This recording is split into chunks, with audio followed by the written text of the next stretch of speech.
Hi friends, I hope आप लोग सब अच्छे होंगे। हम लोग आज के क्लास में कॉस्टिंग का एक न्यू चैप्टर शुरू करते हैं, दैट इज मार्जिनल कॉस्टिंग। ये बहुत इंपॉर्टेंट चैप्टर है और एग्जाम में बहुत क्वेश्चन यहाँ से पूछा जाता है। ओके, तो हम लोग मार्जिनल कॉस्टिंग शुरू करने से पहले मैं थोड़ा सा टेक्निक आपको बताऊंगा। मार्जिनल कॉस्टिंग क्या है, कहाँ से आया, ये सब थोड़ा सा बताऊंगा, फिर हम लोग मार्जिनल कॉस्टिंग शुरू करेंगे। Okay, before marginal start about marginal costing, I will tell you in previous classes, in costing there are some methods of costing are there.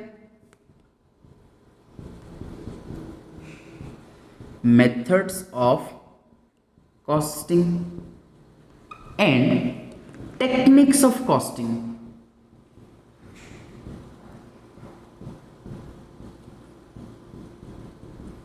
आप लोग को याद होगा मैंने बताया था कि there are some methods of costing, there are some techniques of costing. Clear? So the normal methods are, one is job costing, second one is unit costing, next one is batch costing, next one is contract costing, next one is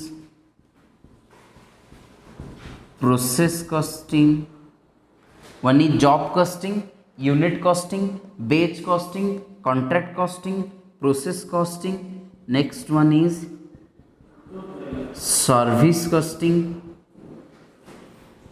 last one is multiple costing. These are the what methods of costing are there. This is the techniques of costing. How many techniques of costing are there? Normally absorption costing,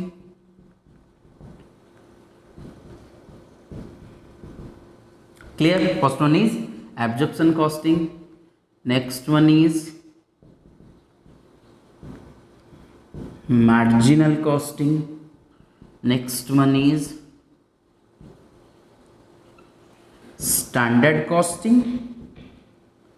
and variance analysis. Clear? Next one is budgeting and budgetary control, and there are so many types of techniques of costing are there. तो तुम लोग पूछोगे कि sir methods of costing और techniques of costing में क्या difference है? मैंने आपको 100 बार बताया था, these are the methods only used for calculating, only methods for calculating the cost of product, calculating the cost of product और सर्विस। भाई ये जो 7 टाइप का मेथड्स ऑफ कॉस्टिंग है, ये हमको क्या बताएगा कि एक प्रोडक्ट का कॉस्ट कितना होना चाहिए, एक यूनिट का कॉस्ट कितना होना चाहिए, इसको हम लोग क्या बोलेंगे? Methods of costing. What are the techniques of costing?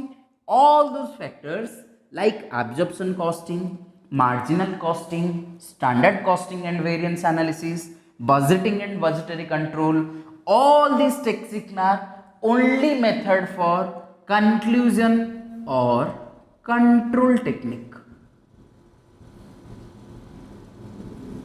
This is the methods और कैलकुलेटिंग। ये जो हम लोग जॉब कॉस्टिंग पढ़ रहे हैं, यूनिट कॉस्टिंग पढ़ रहे हैं, बेच costing, contract costing, process costing, service costing, multiple costing, ये सब हम लोग क्यों पढ़ेंगे? क्यों? हमको एक प्रोडक्ट का कॉस्ट कैलकुलेशन करना है।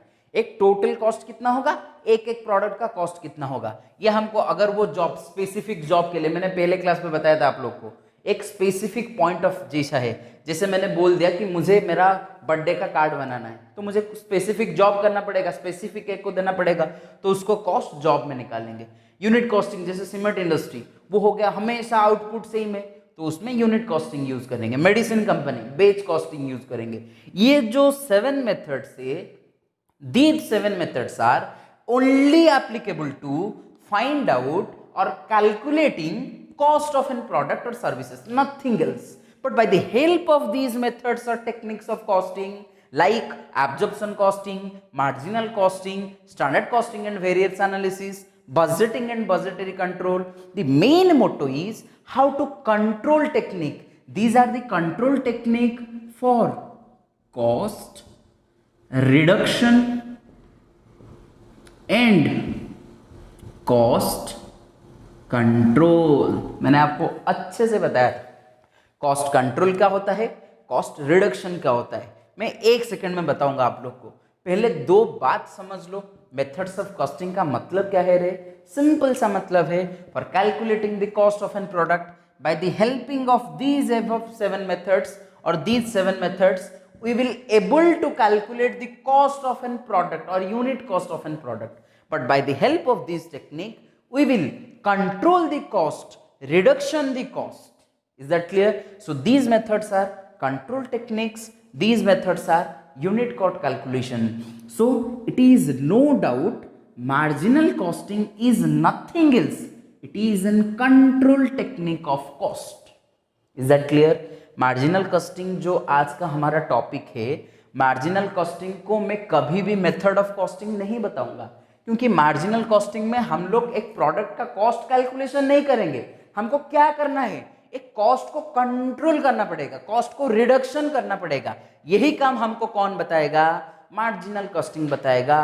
तो तुमको जब भी दिमाग में मार्जिनल कॉस्टिंग पढ़ना आएगा तो तुमको एक चीज याद रखना है कि भाई this is an control technique. हम लोगों को कॉस्ट ऑफ प्रोडक्ट यहां निकालना नहीं है। मैंने बताया था आपको, याद करो, स्कोप ऑफ कॉस्टिंग में मैंने बताया था calculation of cost of an product. Costing का काम क्या क्या होता है? पहला काम होता है प्रोडक्ट का कॉस्ट निकालना। वो कहां से निकलेगा? ये 7 मेथड से निकलेगा। सेकेंड पॉइंट था कि हमको क्या करना पड़ेगा? उसको कंट्रोल को, कॉस्ट को कंट्रोल करना पड़ेगा, रिडक्शन करना पड़ेगा।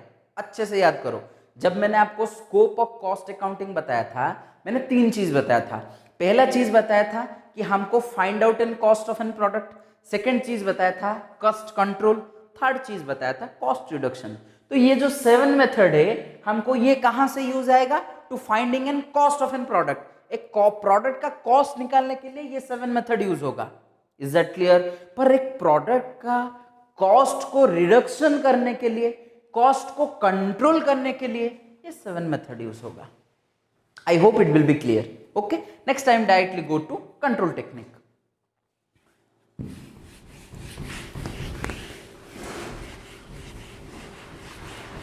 सो what is marginal costing?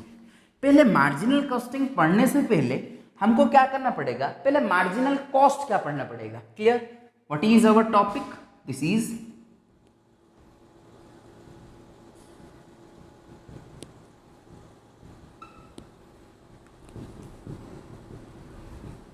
Marginal costing. Clear? Marginal costing पढ़ने से पहले हमको एक चीज डिस्कशन करना पड़ेगा। What is marginal cost? Marginal cost देखो, पहले समझते हैं फिर लिखेंगे। मैं क्या कर रहा हूं, 1000 प्रोडक्ट प्रोडक्शन कर रहा हूं। प्रोड्यूस 1000 यूनिट ऑफ ए का 1000 यूनिट प्रोडक्शन कर रहा हूं। उसमें खर्चा कितना आ रहा है? 9000 आ रहा है। जब मैंने 1001 यूनिट प्रोडक्शन किया, एक्स्ट्रा 1 यूनिट प्रोडक्शन किया, सोच लो मेरा टोटल कॉस्ट कितना आया?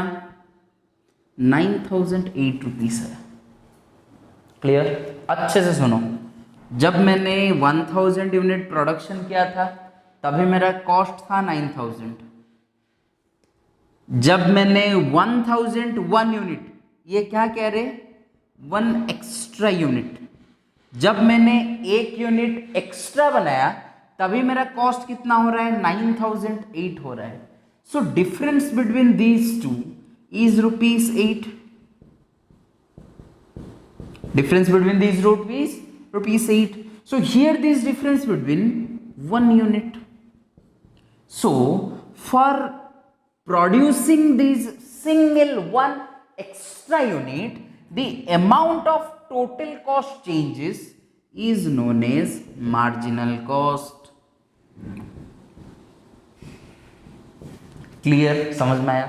ये सिंपल सा बात बोल रहा है कि भाई यहां देख लो 1000 यूनिट है, मुझे 1000 यूनिट को प्रोडक्शन करने के लिए 9000 खर्चा हो रहा है। जब मैंने 1001 यूनिट मतलब एक यूनिट एक्स्ट्रा प्रोडक्शन किया तो मेरा खर्चा कितना हुआ? 9008 रुपीज खर्चा हुआ। तभी ये एक यूनिट को प्रोडक्शन करने के लिए ज्यादा कितना खर्चा हुआ? 8 रुपीज खर्चा हुआ। इसीलिए 8 रुपीज को हम लोग क्या बोलेंगे? मार्जिनल कॉस्टिंग बोलेंगे। कंफ्यूजन मत होना, ये हो गया मार्जिनल कॉस्ट। जब मैंने आपको बताऊंगा एवरेज कॉस्ट क्या है, एवरेज कॉस्ट एक अलग बात है। 9000 divided by 1000 equals to ₹9 is average cost. In case of second 9008 divided 1001 equals to जो भी आएगा वो होगा एवरेज कॉस्ट। मैं एवरेज कॉस्ट का बात बिल्कुल यहां नहीं ला रहा हूं, मैं किसका बात ला रहा हूं? मार्जिनल कॉस्ट का बात ला रहा हूं। मार्जिनल कॉस्ट का मीनिंग क्या है? एक एक्स्ट्रा यूनिट प्रोडक्शन के लिए हमको टोटल जितना एक्स्ट्रा खर्चा करवाना पड़ रहा है उसको हम लोग क्या बोलेंगे? Marginal. For producing one extra units how it required the total cost और how total cost is changes is known as marginal cost. Clear? फटाफट पहले इसको नोट करवाओ।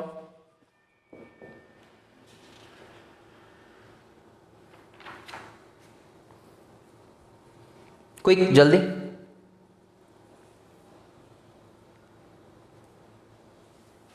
क्लियर? देखो थोड़ा सा थ्योरी लिखते हैं। मार्जिनल कॉस्ट क्या है, मार्जिनल कॉस्टिंग क्या है, फटाफट लिखेंगे।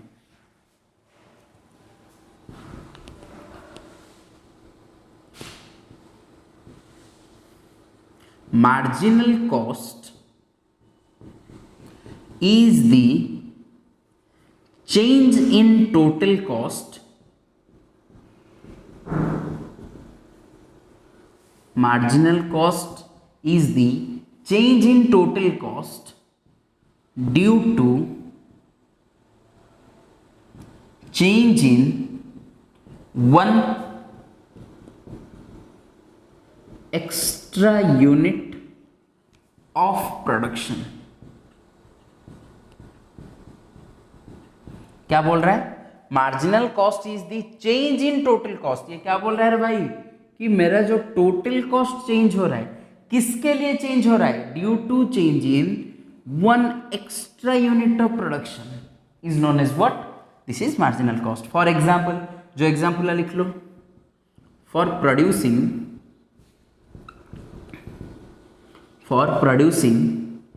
1000 लेट ले लो, let for producing 1000 unit of product A, the total cost is ₹9,000 and for producing 1001 unit of A is having a total cost of 9,008 rupees, 9,008। So the extra total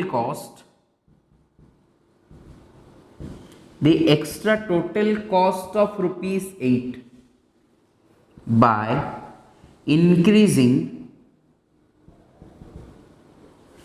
1 unit of output is known as marginal cost, is known as marginal cost. क्या बोल रहा है? थोड़ा अच्छे से देखो। For producing 1000 unit of product A the total cost is 9000, 9000 हो रहा था, 9000 हो रहा था.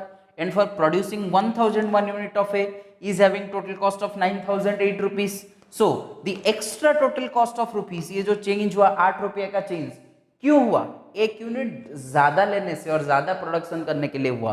सो जो ज्यादा हुआ उसको हम लोग क्या बोलेंगे? मार्जिनल कॉस्ट बोलेंगे. Next most important point, what is that? Marginal costing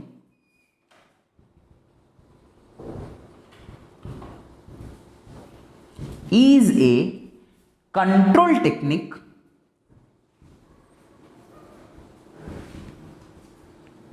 marginal costing is a control technique but not a technique for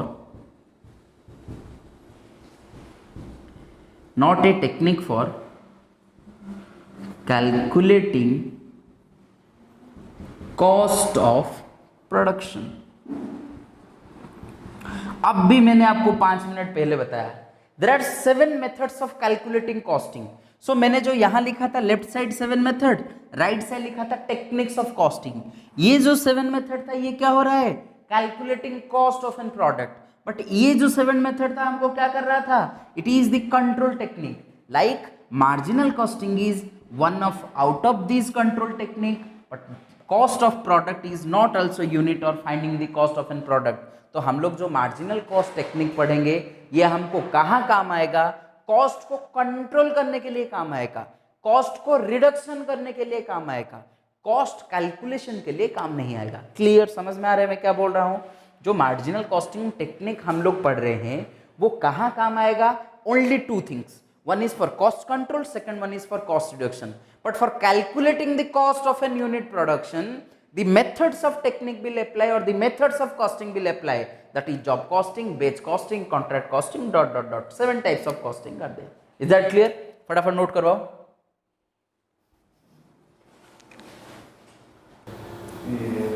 okay, चलो हम लोग नेक्स्ट पॉइंट पढ़ते हैं. नेक्स्ट पॉइंट ये क्या बोल रहे हैं रे? बहुत इंपॉर्टेंट पॉइंट है. अभी हम लोग को क्या पता चल गया कि मार्जिनल कॉस्ट क्या है और मार्जिनल कॉस्टिंग क्या है. अभी मार्जिनल कॉस्टिंग का डेफिनेशन लिखते हैं. मैंने क्या बताया आपको कि मार्जिनल कॉस्टिंग एक टेक्निक है कॉस्ट कंट्रोल का. लिखो वही definition. Marginal costing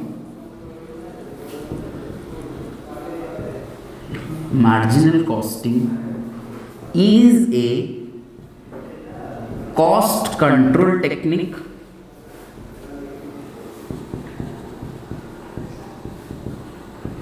marginal costing is a cost control technique in which we will find out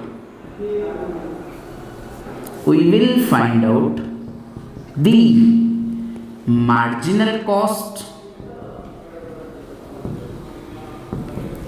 We will find out the marginal cost and how the profit is changed, but how the profit is changed due to change in volume of output. देखो बहुत important चीज बोल रहा है कि क्या बोल रहा है? Marginal costing is a cost control technique. Marginal costing क्या है रे? कॉस्ट कंट्रोल टेक्निक है. Find out an cost of product नहीं है. क्लियर?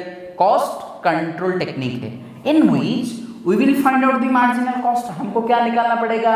मार्जिनल कॉस्ट निकालना पड़ेगा. And how the profit is changed. एक यूनिट बढ़ने से कॉस्ट कितना चेंज हो रहा है उसको हम लोग बोलेंगे मार्जिनल कॉस्टिंग. थोड़ा सा ध्यान देके सुनो फिर मजा आएगा पढ़ने में. देखो एक यूनिट 1000 यूनिट मैंने प्रोडक्शन कर रहा हूं तो मेरा कितना कॉस्ट था रे? 9000 यूनिट का कॉस्ट था. क्लियर? टोटल ये मेरा क्या हो गया रे? Unit of production. Unit of production. कितना यूनिट प्रोडक्शन हो रहा है? 1000 यूनिट प्रोडक्शन हो रहा है. टोटल कॉस्ट कितना है रे? 9000 यूनिट है. तो मेरा सेल्स क्या आएगा रे? सोच लो मेरा सेल्स है 12000 यूनिट. एक को मैं कितना में बेच रहा हूँ, 12 रुपया में बेच रहा हूँ, तो मेरा प्रॉफिट क्या आएगा रे?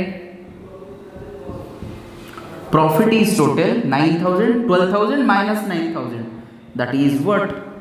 3000।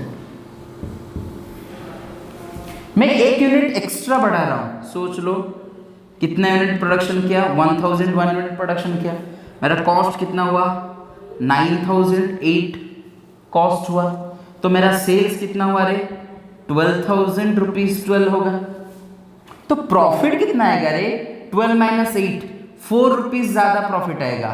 ये हो गया 3000, 4 रुपीज प्रॉफिट आया। थोड़ा अच्छे से ध्यान दो क्या बोल रहा है। पहले फिर से डेफिनेशन पढ़ता हूं, फिर एग्जांपल में आऊंगा। Marginal costing is a cost control technique in which we will find out the marginal cost. हमको पता चल गया कि भाई दोनों का मार्जिनल कॉस्ट कितना है।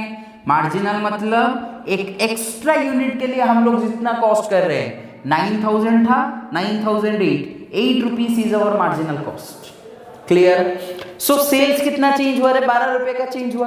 तो प्रॉफिट कितना रुपया चेंज हुआ? 4000, 4 रुपीज चेंज हुआ। तो ये वही बोल रहा है कि मार्जिनल कॉस्टिंग एक ऐसा टेक्निक है जिसका काम है मार्जिनल कॉस्ट निकालेगा। How the profit is changed due to change in the volume of output. एक यूनिट चेंज होने से वॉल्यूम कितना चेंज हो रहा है, प्रॉफिट कितना चेंज हो रहा है, वो भी बुलाएगा। इसका मतलब अगर मैं सेल्स को छोड़ दूं तो मार्जिनल कॉस्टिंग का क्या काम है? यूनिट ऑफ प्रोडक्शन, कॉस्ट और प्रॉफिट तीनों को एनालिसिस करना। इसीलिए कभी कभार हम लोग मार्जिनल कॉस्टिंग को क्या बोलते हैं? CVP analysis. क्या बोले? CVP analysis.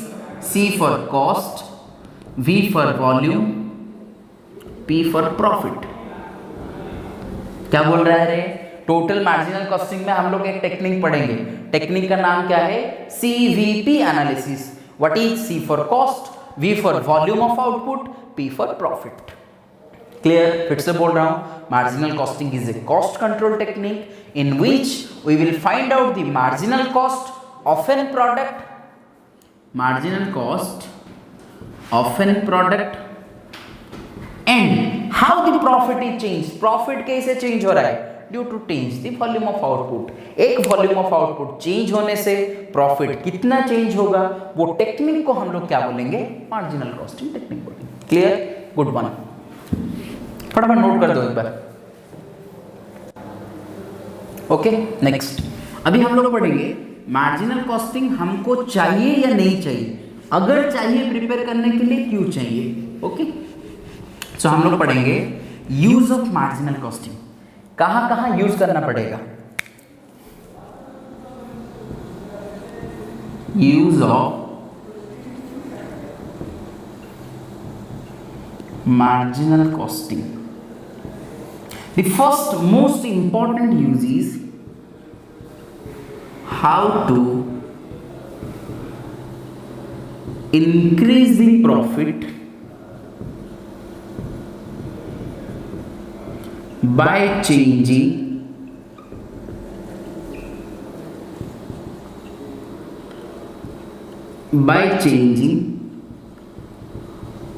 Unit of production.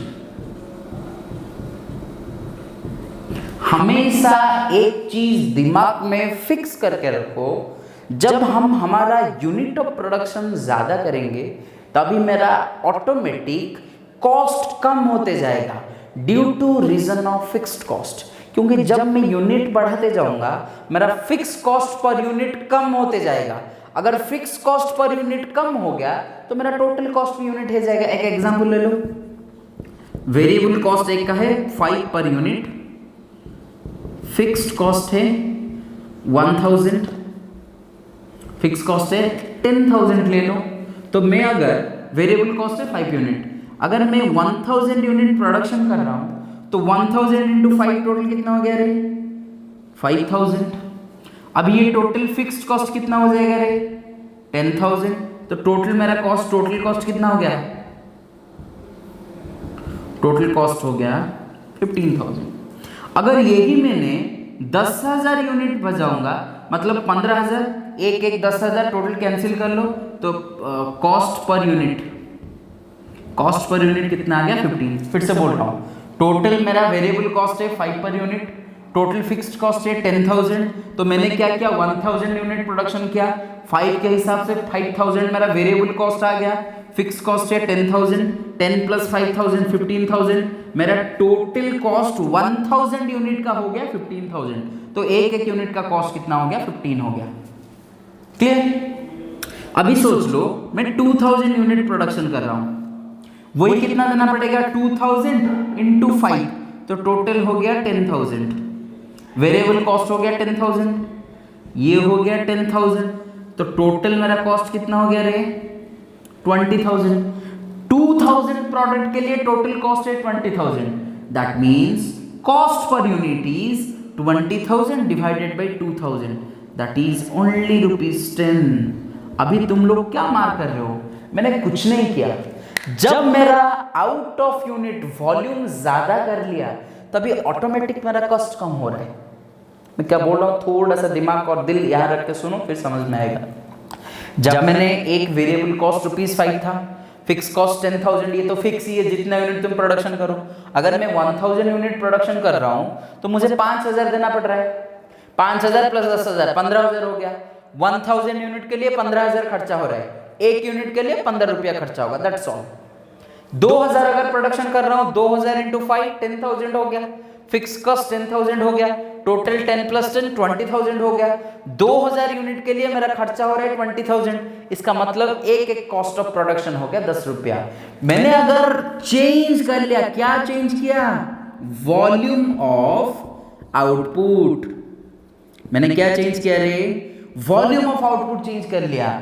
मेरा कहां चेंज हो रहा है, प्रॉफिट में, कॉस्ट में चेंज हो रहा है। सोच लो मेरा इसका भी कॉस्ट 20 रुपीज था, सेल्स, इसका भी सेल्स 20 रुपीज था, तो पहले केस में मुझे कितना प्रॉफिट मिलेगा 20 माइनस 15, 5 रुपए का प्रॉफिट मिलता था एक एक प्रोडक्ट में, यहां मुझे 10 रुपए का प्रॉफिट मिल रहा है। तो अगर मैंने वॉल्यूम चेंज किया तो मेरा प्रॉफिट क्या हो रहा है, चेंज हो रहा है। तो वो एनालिसिस हम कहां पढ़ेंगे, मार्जिनल कॉस्टिंग के हिसाब से पढ़ेंगे।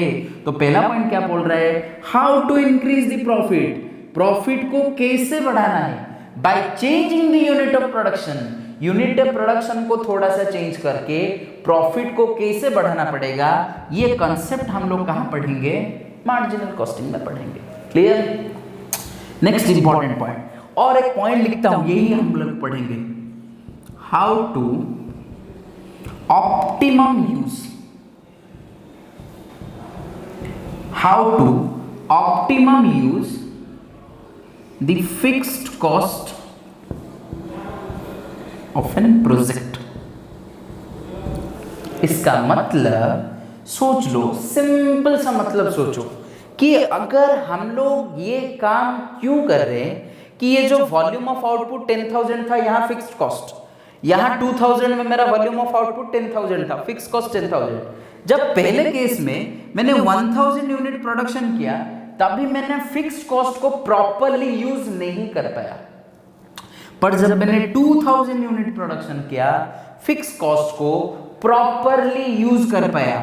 इसीलिए मैं बोल रहा हूं how to optimum use the fix cost of an project. एक प्रोजेक्ट का फिक्स कॉस्ट को हम लोग कैसे मैक्सिमम यूज करेंगे, ऑप्टिमम यूज करेंगे, वो टेक्निक हमको कहां पता चलेगा, मार्जिनल कॉस्टिंग में पता चलेगा। Clear? I hope it will be clear. Next most important point, to make a sales mix, and point number 4 is whether to continue or to close a product। पहला बोल रहा है to make a sales mix. Sales mix का मतलब क्या है देख लो, सोचो मैं 2 टाइप का प्रोडक्शन कर रहा हूं, ए बी। ए को कितना यूनिट बेचूं, बी को कितना यूनिट सेल करूं मतलब बेचूं, दोनों में ये जो सेल्स कॉम्बिनेशन है कैसे करने से मेरा प्रॉफिट ज्यादा होगा।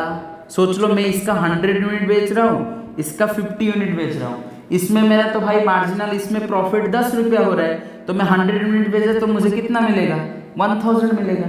इसमें जो 50 रुपये है सोच लो मेरा 30 रुपीज का प्रॉफिट है, ये 50 यूनिट बेचने से मुझे कितना प्रॉफिट मिलेगा 1500 प्रॉफिट मिलेगा। तो ये जो सेल्स मिक्स है कैसे कॉम्बिनेशन को फिक्स करें ये भी बहुत जरूरी है। तुम बोलोगे सर इसको टोटली कंट्रीब्यूट नहीं करो, ओनली बी का प्रोडक्ट बेचो, क्योंकि ऐसा नहीं हो सकता, हमको ए बी दोनों प्रोड्यूस करना पड़ेगा क्योंकि ये रिलेटेड प्रोडक्ट्स है।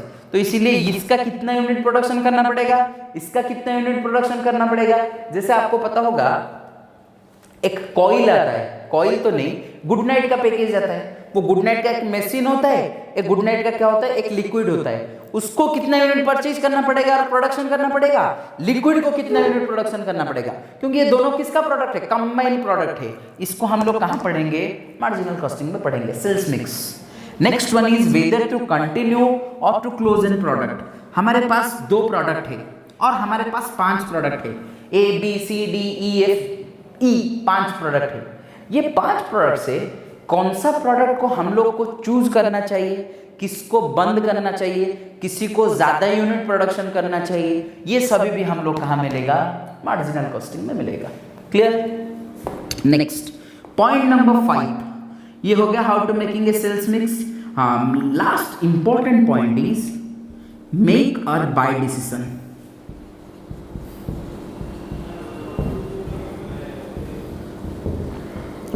मेक और बाय डिसीजन, एक प्रोडक्ट को हम लोगों को बनाना चाहिए या बाहर से ला के बेचना चाहिए। जैसे सोच लो मैं क्या कर रहा हूँ, ये मार्कर प्रोडक्शन कर रहा हूँ, ये मार्कर में ये जो पार्ट है अपर वाला पार्ट, ये अगर मैं प्रोडक्शन करूँ तो मुझे एक मार्कर के लिए 2 रुपया लगता है। अगर यही केप मैं बाहर से आउटसोर्सिंग करूँ, बाय करके लाऊं, तो मुझे क्या लग रहा है 1.1 रुपीस लग रहा है, 1.5 रुपीस लग रहा है। तो मैं फालतू में इसको प्रोडक्शन क्यों करूं, इधर टाइम वेस्ट करके पैसा वेस्ट करके क्यों करूं, मैं आराम से 1.5 रुपया में परचेज कर पाऊंगा। तो मुझे प्रोडक्शन करना चाहिए या बाय डिसीजन करना चाहिए, बाहर के खरीद के लाने यूज करके बेचना चाहिए, ये भी डिसीजन हमको कहां पता चलेगा मार्जिनल कॉस्टिंग में पता चलेगा। क्लियर। फटाफट 5 पॉइंट लिखो।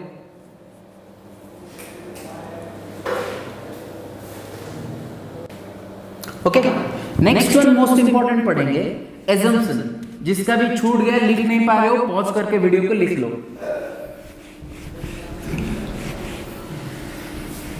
मोस्ट इंपॉर्टेंट एजम्पशन का मीनिंग कोई बता सकता है? एजम्पशन का मीनिंग क्या है?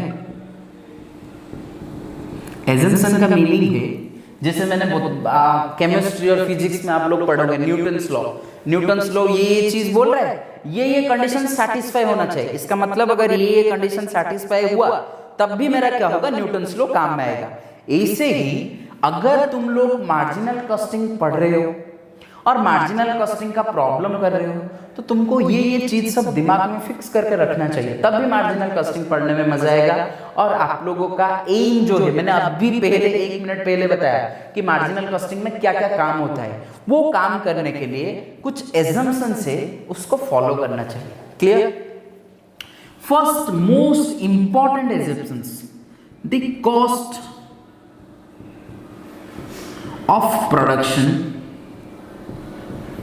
the cost of production is segregated, the cost of production is segregated between 2 types, that is fixed cost and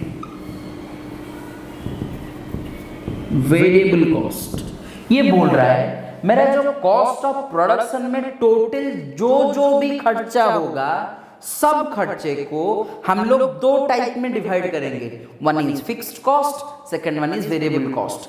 तुम बोलोगे सर नेचर के अनुसार तो हम लोग 3 टाइप में डिवाइड किए थे, fix cost, variable cost, semi variable cost. अभी नहीं चाहिए, अभी ये बोल रहा है अगर तुम लोगों को मार्जिनल कॉस्टिंग में काम करना है, या मार्जिनल कॉस्टिंग में तुम लोग काम करना चाहते हो, या मार्जिनल कॉस्टिंग में तुम कॉस्ट को कंट्रोल करना चाहते हो, कॉस्ट को रिडक्शन करना चाहते हो, तो तुमको एक चीज करना पड़ेगा, पहले जितना खर्चा हो रहा है सब खर्चे को डिवाइड करो, इसमें फिक्स कॉस्ट कितना है, इसमें वेरिएबल कॉस्ट कितना है, टोटल फिक्स कॉस्ट कितना है, टोटल वेरिएबल कॉस्ट कितना है, फिक्स कॉस्ट पर यूनिट कितना है, वेरिएबल कॉस्ट पर यूनिट कितना है।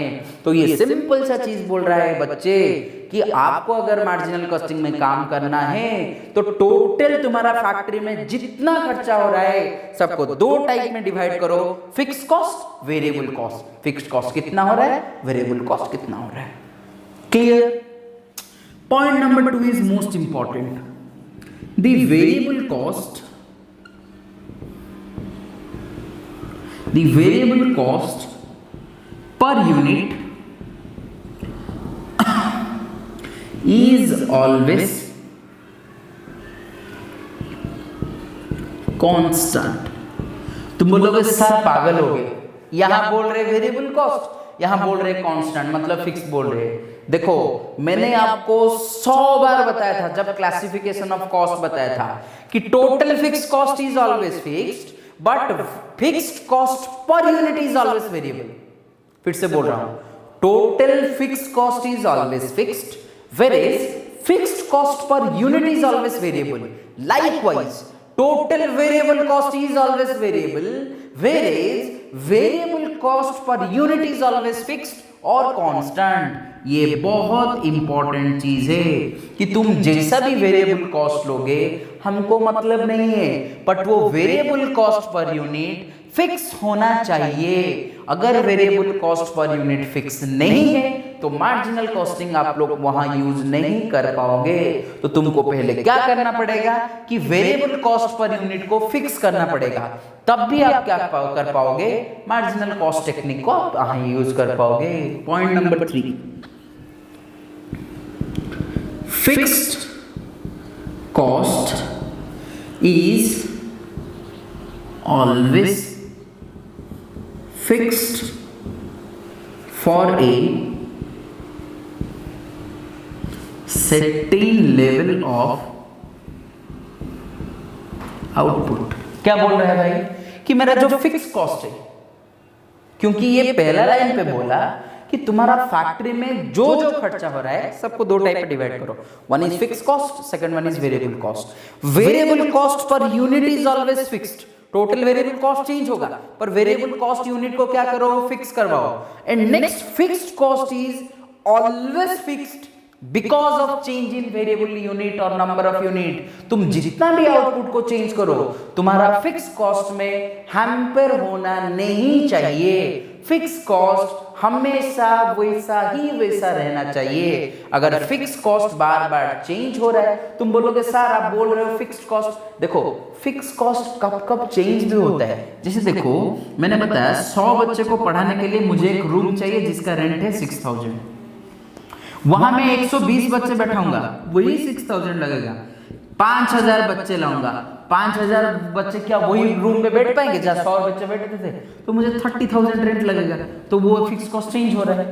तो इसीलिए बोल रहा है कि फिक्स कॉस्ट और मार्जिनल कॉस्टिंग अगर 100 से 5000 तक चेंज हो रहा है तभी marginal costing cost control and cost reduction के लिए अप्लाई मत करो। थोड़ा अच्छे से सुनो, अगर तुम्हारा आउटपुट 100 आउटपुट था, कॉस्ट 6000 था, अभी वो चेंज होकर 5000 का आउटपुट आ रहा है, कॉस्ट चेंज हो रहा है, वहां मार्जिनल कॉस्ट टेक्निक मत यूज करवाओ। 100 था 120 हो गया, कॉस्ट वहां सेम है। इधर तुम लोग चाहो तो मार्जिनल कॉस्टिंग टेक्निक यूज कर सकते हो, जहां फिक्स कॉस्ट चेंज हो रहा है 6000 था 30,000, यहां मार्जिनल कॉस्टिंग टेक्निक यूज नहीं हो पाएगा। जब फिक्स कॉस्ट मेरा सेम है, 100 यूनिट से 120 यूनिट का चेंज हो रहा है, तब भी हम लोग को मार्जिनल कॉस्टिंग चेंज करना पड़ेगा। क्लियर? थोड़ा सा घुस रहा है एग्जाम में, बहुत इंपॉर्टेंट चीज है। फटाफट लिखो 3 पॉइंट, जल्दी लिखो।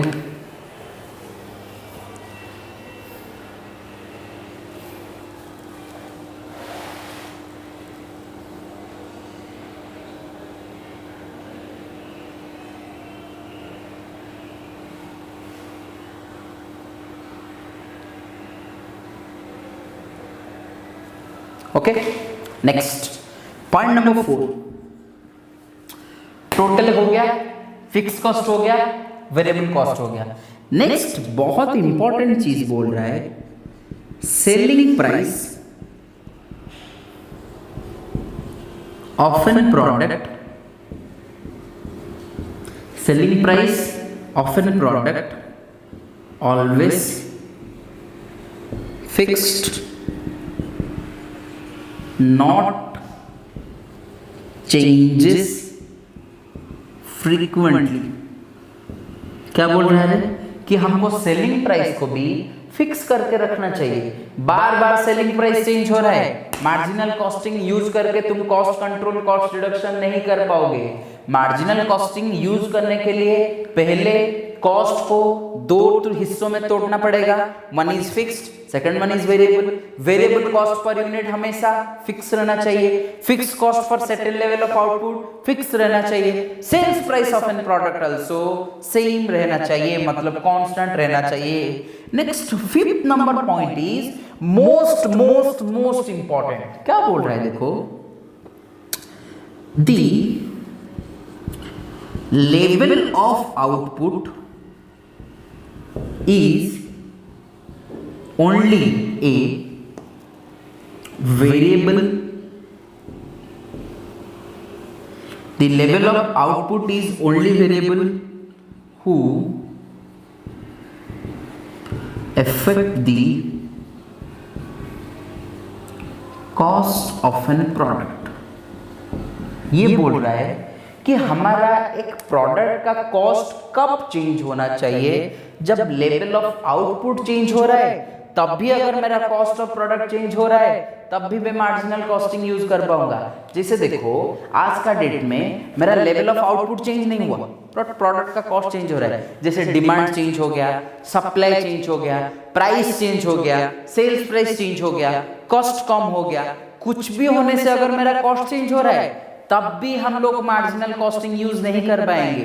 कॉस्ट चेंज हो रहा है due to change in the region और due to change in the unit of production, then only we will use marginal costing. If cost को छोड़ के और कोई भी चीज चेंज होने से अगर मेरा कॉस्ट चेंज हो रहा है तभी उसको हम मार्जिनल कॉस्टिंग में फॉलो नहीं कर पाएंगे। तो सिंपल सा बात है, इधर देखो क्या बोल रहा है कि मेरा जो टोटल कॉस्ट है divided into two types, one is variable cost, second one is fixed cost। variable cost per unit is always fixed, fixed cost is always fixed for a certain level of output। point number 3 is sales is fixed or sales price of a product is fixed। when sales price of a product is fixed then only we apply the marginal cost technique। when sales price is not fixed then we should not apply the marginal costing technique। point number 4 क्या बोल रहा है, selling price of an product is always fixed, not changed। last one बोल रहा है the level of output is the only variable to affect the cost of an product। Output को change करके छोड़ के और कुछ भी काम तुम करवाओ, अगर कॉस्ट चेंज हो रहा है तो उधर हम लोग मार्जिनल कॉस्टिंग टेक्निक अप्लाई नहीं कर पाएंगे। तो मार्जिनल कॉस्टिंग टेक्निक अप्लाई करने के लिए सबसे जरूरी यही 5 पॉइंट है।